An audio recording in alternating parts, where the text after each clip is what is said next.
Hey guys, welcome back to RKRC.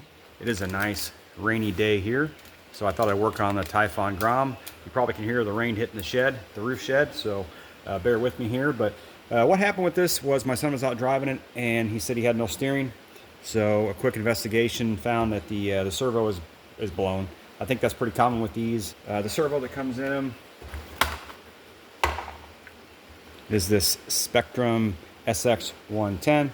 And it's a pretty fast little servo. I was kind of surprised when it went out, but we'll power it up here real quick and you can kind of see what I'm talking about here. I got throttle, but I have no steering at all.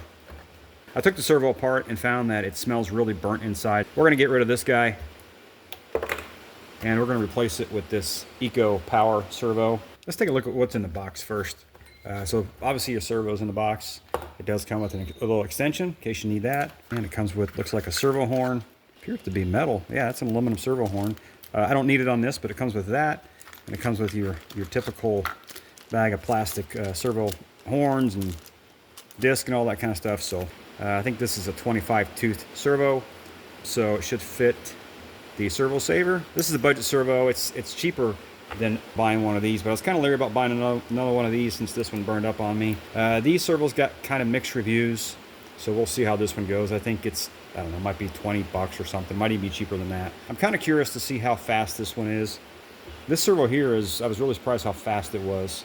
This one, I'm guessing it's not going to be quite as fast. If it's not as fast, but it's still fairly quick in here, I think it'll be just fine, as long as it's not super slow. If you haven't taken one of these apart, they're very easy to get out of the car.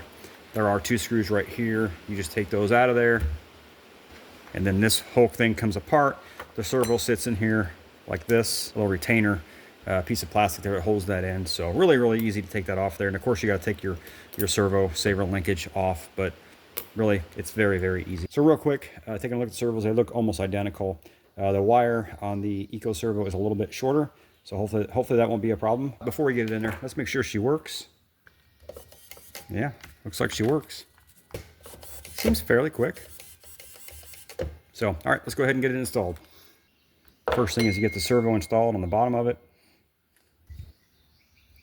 We'll see if we can get it in like that. Kind of untangle it here. Put it behind there. I'm not sure how that was on there, but that should work right there. We'll go ahead and take our plastic retainers here. Put those on there. Hopefully you can see that.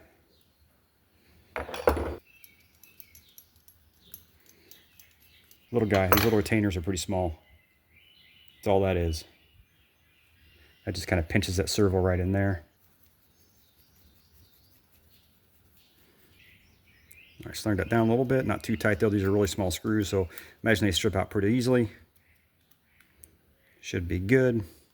All right, first thing I want to do is I want to center this servo. So using the trim on the transmitter, I'm going to center it.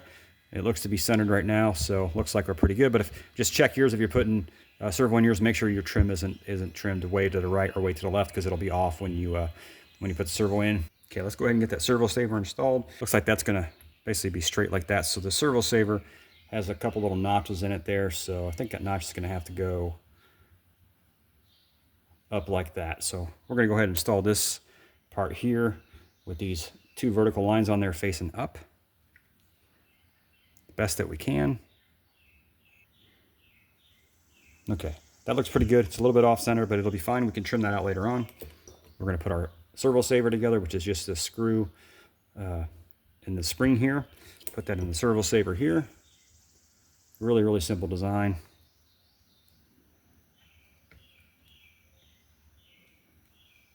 We're gonna go ahead and screw that down. Got that tightened down. We'll go ahead and get this whole mount secured to the chassis with the two screws on the bottom. Not too tight because this is all plastic.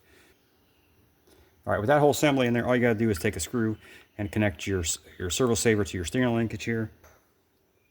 So we'll tighten that down to where it's just snug. You don't want to strip it out. So everything should be attached there. I'm gonna go ahead and put these two screws in there. I took those out thinking I had to take that plate off, but you don't.